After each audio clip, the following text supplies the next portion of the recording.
This is Second Lieutenant Williams. Date: the 21st of November, 1918. Security level 0-A-0 for civilian and military use. No. Rather, I should say that this is a recording meant solely for history. Project title: The Records of War. Description: 10 days ago, on the 11th hour of the 11th day of the 11th month, the first ever conflict on a global scale was brought to an end. As of this recording, casualties are still not completely accounted for, but more than that, we are unsure of the direction we are headed. By this, I mean the direction of the countries that participated in the conflict. Power scales have changed, for better or for worse. Needless to say, it is an unprecedented event that will most certainly be recorded for all time.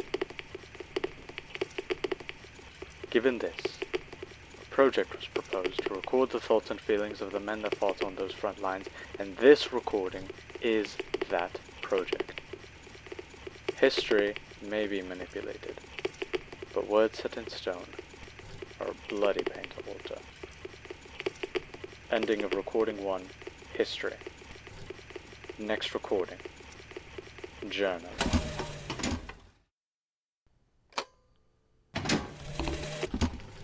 Commencing second record. State your name and time enlisted in the war.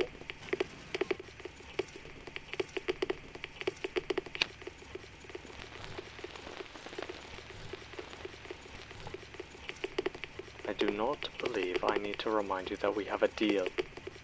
Should you wish for your end of the bargain, I suggest you cooperate.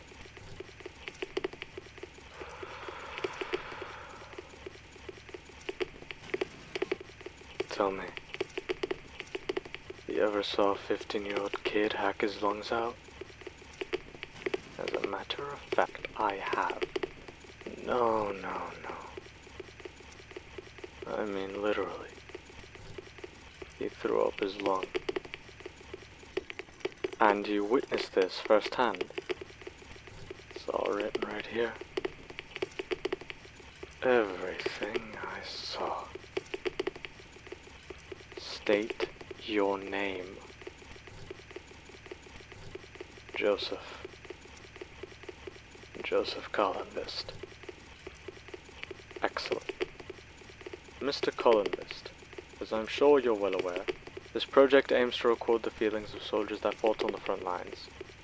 However, there was a setback. Due to the various detrimental conditions in the trenches, as well as the mental state many soldiers found themselves in, you were the only soldier with a properly documented journal recounting the events you saw.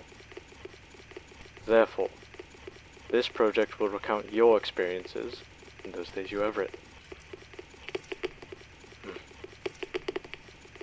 For contextual purposes, I will be conducting an interview to garner more information about you as a person.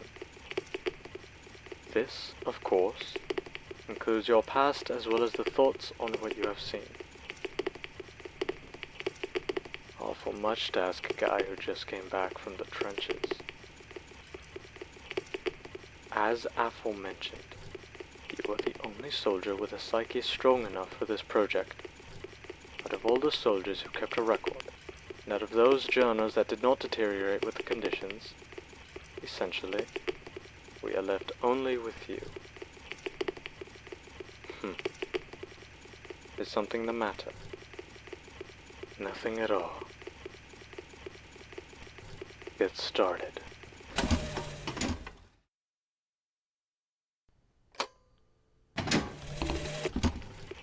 Record 5.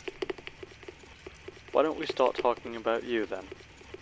Tell me, why are you the only one who is seemingly unfazed on speaking about a war that ended a mere 10 days ago? You got my records, right? Do I need to answer that? If you comply, these records will be deleted and your past erased as per our agreement.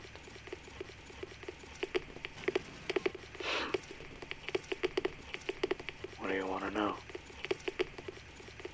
Let's start with why you want a mess of tears and paranoia. Especially considering that you've now gone through 2 records that have recounted your experiences. Cause it ain't the first time I've been shot. Ain't the first time I've been in a war, and it ain't the first time I thought I'd die at the end of a barrel. Elaborate. What? Elaborate. Tell me more. Give detail, add context. Don't know what context is. I worked for the mafia. Was either that, die on the street as a kid with no home. You were an orphan. My boss, Don, found me, took me in, showed me the life I never had, acted like the father I never knew. The Mafia are relatively small. Do you still work for them? Do you plan on returning to work for them? Got out of it when I got drafted. I made a deal with the Don. I came back alive. He'd let me leave the family in peace. Is there any specific reason you were trying to leave your, family, as you call them?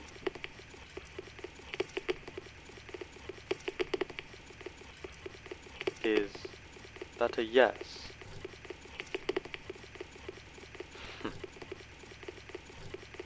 For what reason? I want to settle down with my wife in peace. You're married. Patty was the one that got me started doing right. I see. And how did you meet her?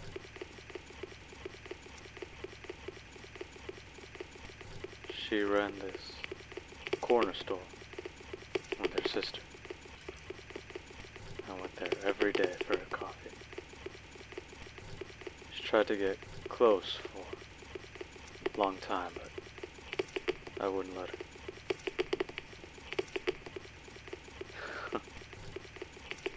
She's stubborn. A fine trait to have. It scares me when she gets serious about something. Did returning to her motivate you to survive the war? It did. And if you were to never have seen her again, let's move on.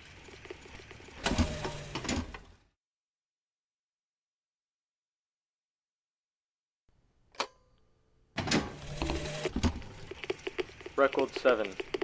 Earlier you spoke of a boy who participated in the war. Can you tell me how he reacted to the trenches?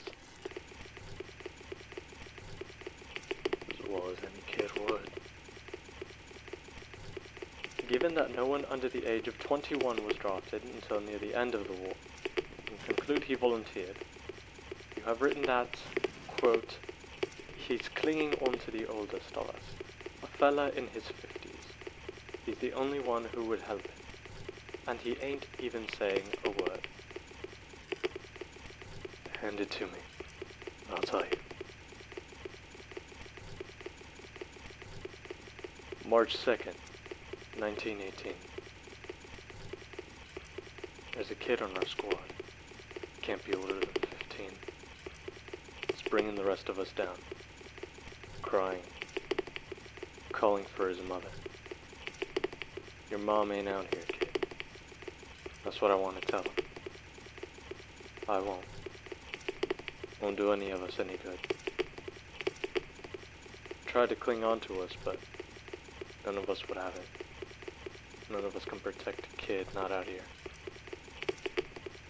That's how it was. Now, he's clinging on to the oldest of us. Fella in his 50s. Only one who'd help him. And he ain't even saying a word. Don't know why, but that old man is keeping the kid tucked under his wing. Maybe he's thinking of his own son. The kid just sits there with the old man, crying in his uniform. He just sits there until he's done. Indeed. Later on, you recount how he was caught in the gas attack on the 21st of March. Did this affect the boy's caretaker? He's the one who carried him. I see. Let us move forward.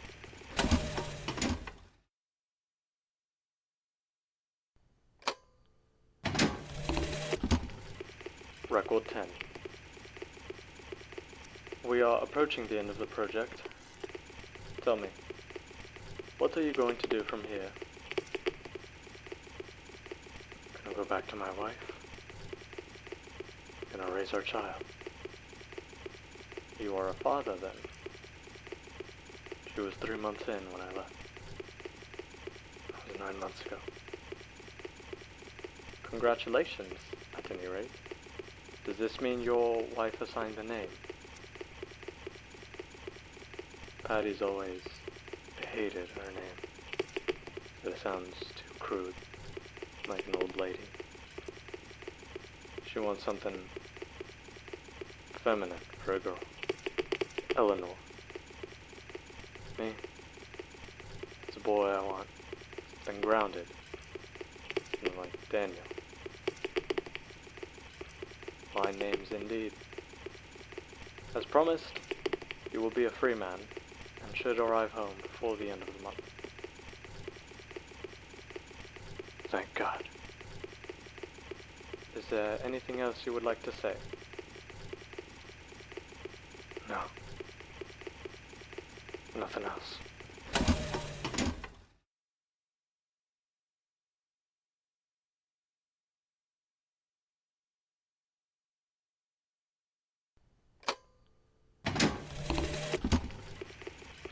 June 15th, 1920.